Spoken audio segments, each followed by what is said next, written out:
오늘은 그 여호수아의 계관과 구조라는 주제로 좀 나누고자 합니다. 여호수아의 뜻은 여호와는 구원이시다 라는 의미를 갖고 있어요.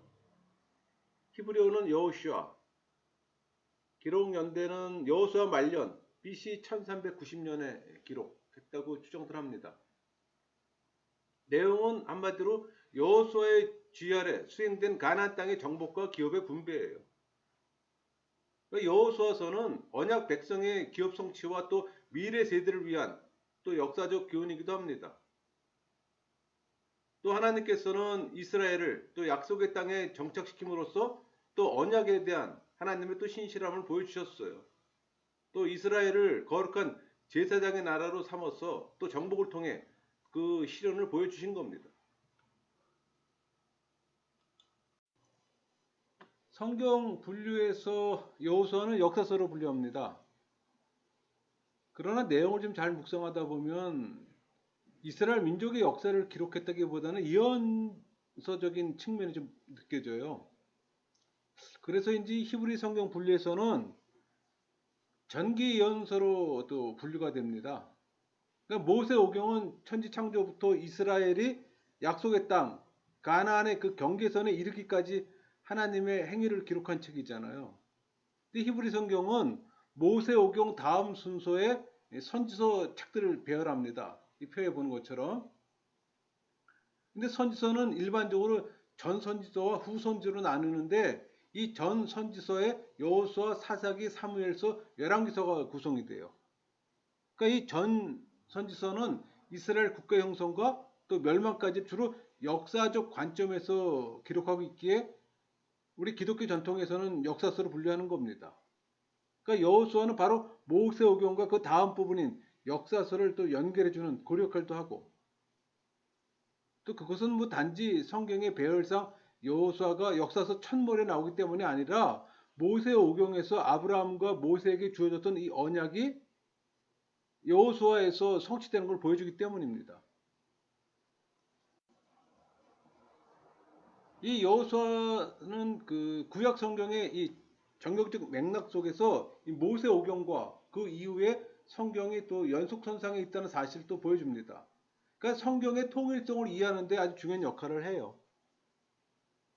또 이 여호수아서는 모세오경과 그 이후에 성경을 이어주는 고려 역할로서뿐만 아니라 뭐 언약, 약속의 땅에서 선민의 의무, 그러니까 이런 성경에서 중요한 신학적 주제들을 이해하는 데 있어서 또 커다란 역할을 합니다.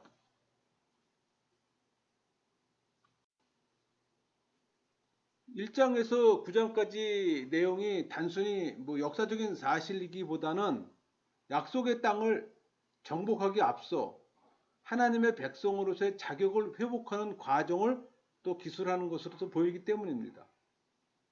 그러니까 특히나 그 여리고 함락과 아이성 패배는 하나님의 행하심과 죄에 대한 징벌을 명확히 보여주세요. 그렇게 함으로써 앞으로 이 가나안 땅 정복 과정과 또 거주하는 동안 어떻게 해야 할지를 또 느끼게 하는 어떤 경각심을 보여주는 겁니다. 그 8, 9장에서는 그 율법을 돌에 새기고 또 여호와께 묻지 않고 기브온과 조약 맺는 내용이 나옵니다.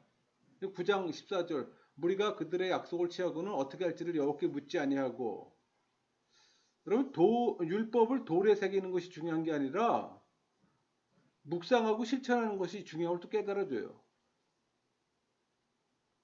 그 10장 21장 10장에서 21장까지는 약속의 땅 정복과 또 배분에 대해서 기록하고 22장에서 24장까지는 결단을 촉구합니다. 그러니까 상대적으로 정복과 분배 분량은 많지만 간단하게 언급하고 있어 이를 기준으로 앞부분과 뒤 결단에 대한 인상이 더 강하기 때문입니다. 여러분 여호수아가 가나안 땅을 차지한 것은 하나님의 언약으로 이루어졌어요. 우리 1장 6절에 강하고 담대하라 너는 내가 그들의 조상에게 맹세하여 그들에게 주리라 한 땅을 이 백성에게 차지하게 하리라. 13절 여호와의 종 모세가 너희에게 명령하여 이르기를 너희의 하나님 여호와께서 너희에게 안식을 주시며 이 땅을 너희에게 주시리라 하였나니 너희는 그 말을 기억하라. 또 21장 45절 여호와께서 이스라엘 족속에게 말씀하신 선한 말씀이 하나도 남음이 없이 다 응하였더라. 또 하나님이 이기게 하시는 어떤 그 증거로 표적이 세 번이나 나옵니다. 요단강 물을 멈추게 한 거라든가, 또 여리고성이 무너진 거, 또 태양과 달이 멈춘 거. 모세가 죽고 나서 출애굽 2세대들은 가나안 땅에 들어가 또 그 땅을 정복하고 또 기업으로 차지할 수가 있었어요. 그 400년을 애굽에서, 실제로 430년이죠. 애굽에서 종살이하던 민족, 그리고 또 40년을 이 광야에서 떠들던 민족, 그 새로운 땅에 들어가 정착하게 됐다는 것은 그 자체가 하나의 감격이고 또 경이로움입니다. 그러나 그 생생한 감격의 여운이 사라지고 난 이후에 어떻게 될 것인가? 또 이스라엘 백성에 있어서 더 중요한 것은 그들이 가나안 땅에 들어갔다는 것 자체보다 그 땅에서 앞으로 어떻게 살 것인가가 포인트예요. 가나안 땅 정복과 이 분배 과정을 지도했던 또 여호수아가 삶을 마무리하는 과정에서 미래 세대를 위한 교훈을 남기는 교훈의 두 축은 언약을 잘 지키는, 그러니까 언약을 지키시는 이 하나님의 신실함과 또 죄를 심판하시는 하나님의 공의로움을 또 알게 하는 겁니다. 그러니까 이스라엘의 미래 세대가 기억해야 할 것은 가나안 땅은 그들 자신의 쟁취물이 아니라 하나님 약속에 의한 선물이라는 사실이에요.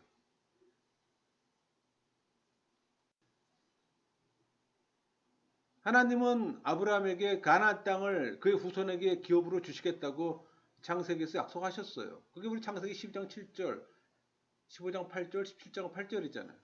여호와께서 아브라함에게 나타나 이르시되 내가 이 땅을 네 자손에게 주리라 하신지라. 자기에게 나타나신 여호와께 그가 그곳에서 제단을 쌓고 그가 이르되 주 여호와여 내가 이 땅을 소유로 받은 것을 무엇으로 알리이까?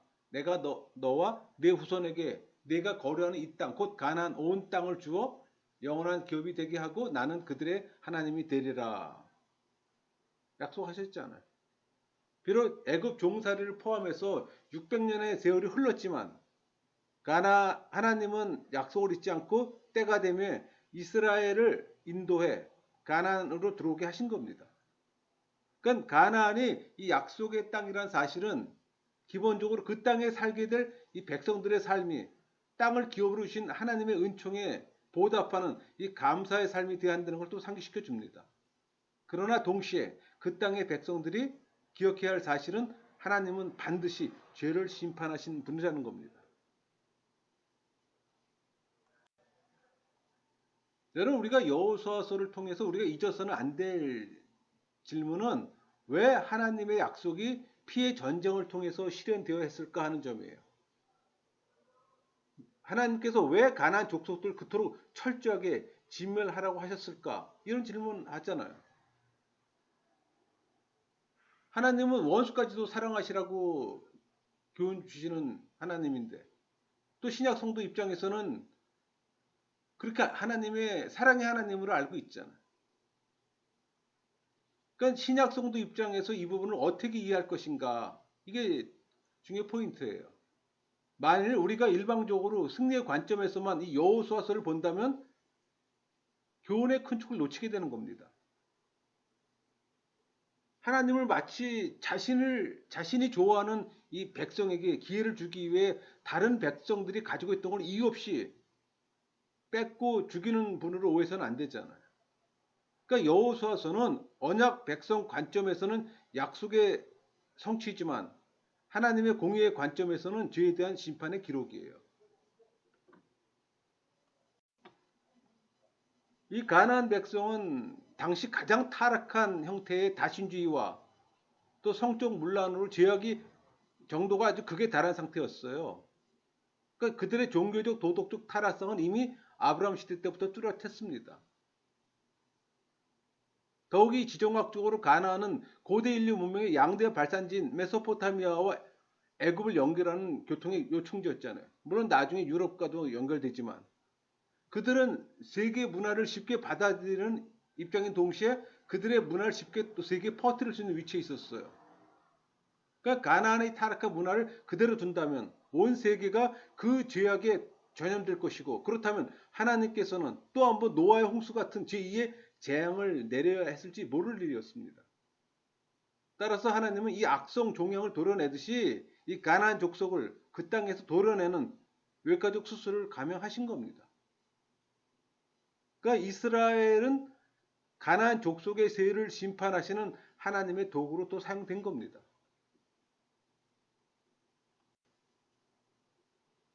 땅을 오염시킨 가나안 족속을 심판하시고 또 세계에 대한 제사장 나라의 역할을 감당하기 위해 이스라엘은 택함을 입은 거예요. 따라서 죄를 심판하는 것은 언약의 백성인 이스라엘에 대해서도 예의가 아니에요. 이는 이 가나안 정복 전쟁 중 아이성 패배의 과정에 잘 나타났잖아요. 하나님은 이 아간의 범죄로 인해 이스라엘에게 패배를 주셨어요. 그리고 또 아간과 그에 속한 모든 것을 불태우고 매장되고 난 후에야 비로소 이 극렬한 분노를 그치신 겁니다. 우리 여호수아 7장 26절 그 위에 돌무더기를 크게 쌓았더니 오늘까지 있더라. 여호와께서 그의 맹렬한 진노를 그치시니 그러므로 그곳 이름을 오늘까지 악을 골짜기라 부르더라. 죄를 무섭게 심판하시는 이 하나님의 공의가 잘 나타나 있는 것은 장차 이 땅에서 언약의 백성으로 살게 될 이스라엘이 죄를 멀리하고 하나님을 경외하는 삶을 살아야 함을 또 생생하게 교훈하는 데 목적이 있습니다.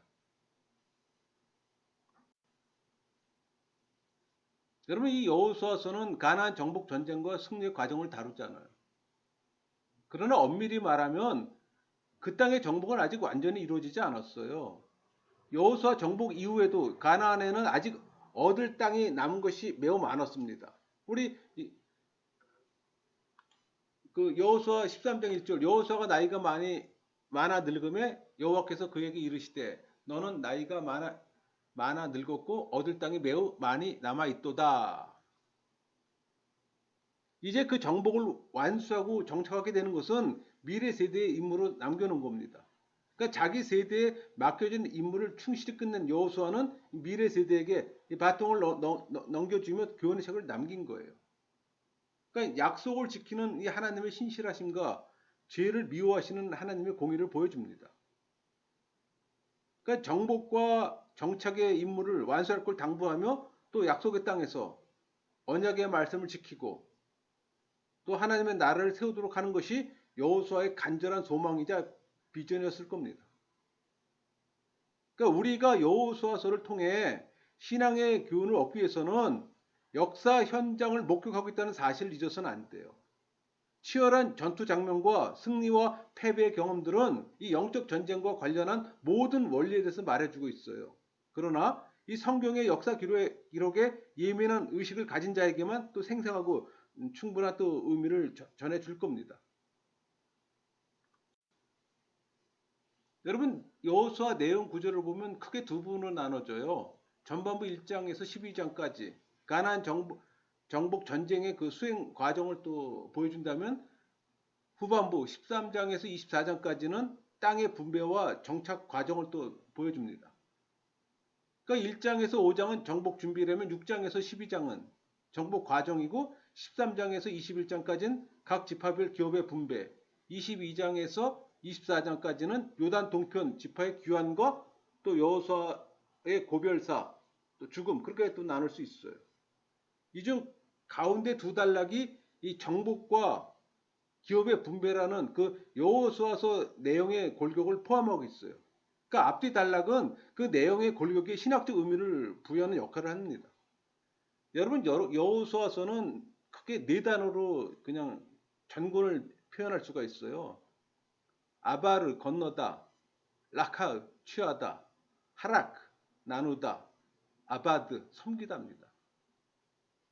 요단강을 건너 정복하고 분배하고 하나님을 섬기는 겁니다. 이 네 단어가 여호수아를 설명해 줄 수 있는 단어예요. 1장에서 5장까지 모세 죽음 후 새 지도자가 된 여호수아에게 가나안 정복의 명령이 주어지고 또 그를 권면하는 내용이 시작합니다. 그러니까 하나님은 여호수아가 율법의 말씀을 지키고 행하면 평생 그와 함께 하시고 그를 당할 대적이 없을 것이므로 강하고 담대하라고 말씀하세요. 그러니까 하나님은 아니 이 가나안은 여호와께서 이스라엘에게 주기로 그 작정한 땅인 것과 또 가나안 정복이라는 이 위협의 달성 여부는 하나님 말씀에 대한 순종과 믿음에 달려 있다는 걸 또 밝혀주는 겁니다. 또 여리고 기생 라합의 고백과 또 출애굽 1세대 이 정탐꾼들의 보고와는 달리 이 두 정탐꾼의 보고는 또 성공을 또 암시해요. 또 여호수아 이적에 대한 요단강 그 도하 사건 등, 그러니까 이 모든 것들이 가나안 정복 전쟁을 승리할 거라는 걸 또 암시적으로 보여주고, 또 요단을 건너 이스라엘 백성이 길갈에서 할례를 또 행하고 또 가나안에서 이 첫 유월절을 지킨 사건은 그들이 노예에서 벗어나 가나안 땅 기업의 산물을 누리게 될 것이라는 또 희망을 또 암시하고 있어요.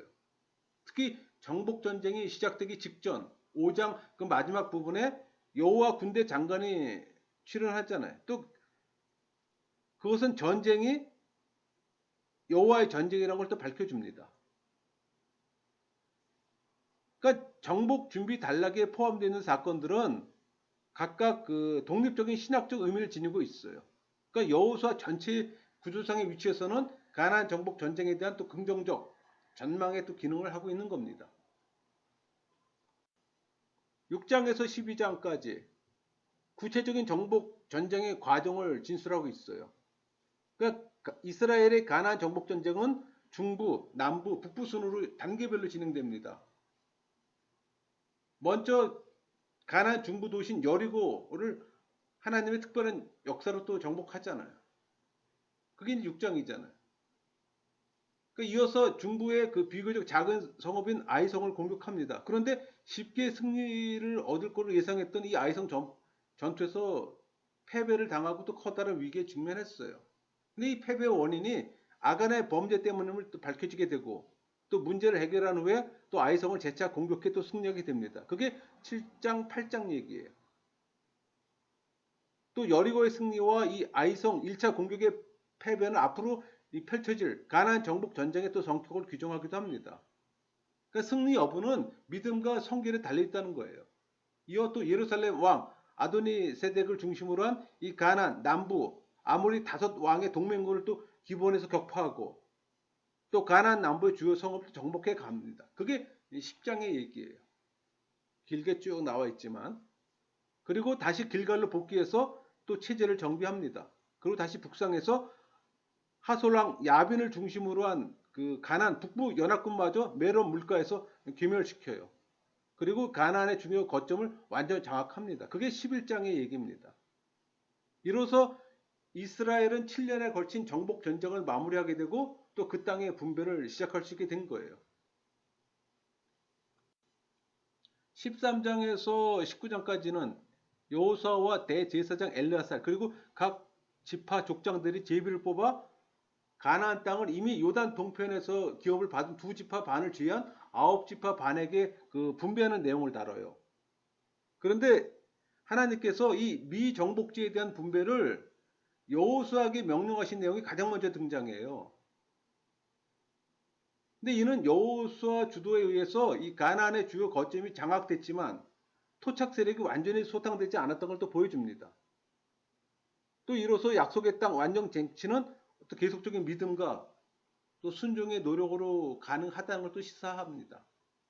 그러니까 정복의 땅의 이 분배 순서는 갈렙, 유다 지파, 므낫세와 에브라임 지파 등으로 진행됩니다.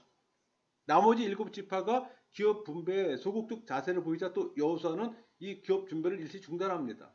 그리고 도중에 실로에 회막을 건립하고 또 기업 분배를 지체하고 있는 나머지 지파들을 또 책망하고 독려합니다. 그게 이제 18장 얘기죠. 그게. 그러니까 이에 베냐민, 시므온, 스불론, 이사갈, 납달리, 단지파 순으로 기업 분배가 또 재개되고 여호수아 자신은 제일 마지막 에브라임 산지 조그마한 성읍 딥나세라를 또 요구받아요.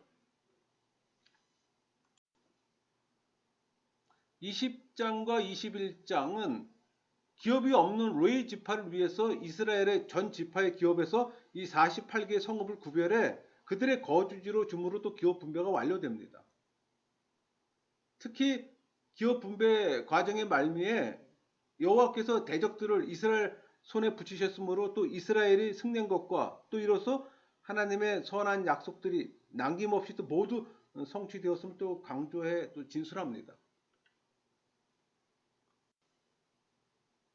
여러분 이 여호수아서를 복음적 관점에서 보면 약속의 땅으로 인도할 지도자가 예수님이심을 또 말해요. 우리가 이제 구약에서 예수님의 예표를 찾는 작업입니다.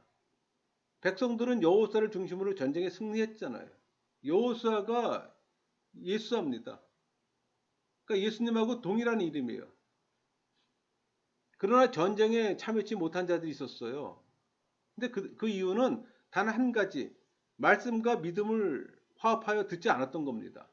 그러니까 하나님의 안식의 어떤 약속이 있어도 믿음으로 화합해야 되는 거예요. 그게 우리 여호수아 24장 15절 말씀 볼까요? 만일 여호와를 섬기는 것이 너희에게 좋지 않게 보이거든 너희 조상들이 각 저쪽에서 섬기던 신들이든지 또는 너희가 거주하는 땅에 있는 아모리 족속의 신들이든지 너희가 섬길 자를 오늘 택하라. 오직 나와 내 집은 여호와를 섬기겠노라 하니. 듣는 말씀을 의심 없이 받아 행하지 않는 것은 곧 탈퇴되는 지름길이 됩니다. 여러분 출애굽이 구원의 시작이라면 가나안의 입성은 구원의 완성이에요. 아브라함에게 주신 약속이 여호수아 때 성취고 또 가나안 정복은 축복이지만 축복받는 자에게 책임이 수반됩니다. 그러니까 하나님의 능력과 명령으로 가나안 입성, 정복, 분배 과정을 통해 우상 숭배하던 백성이 하나님만을 섬겨야 하는 거예요.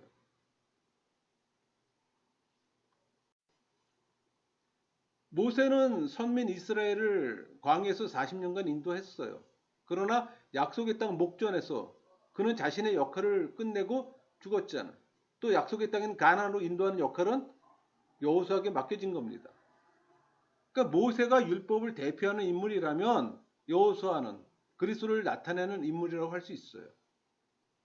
결국 여호수아서는 율법은 우리를 그리스도에게 인도하는 몽학 선생이요 오직 그리스도만이 우리를 의롭게 하고 또 성도의 기업은 천국으로 인도할 수 있다는 신약 진리의 일면을 또 예표하고 있는 겁니다.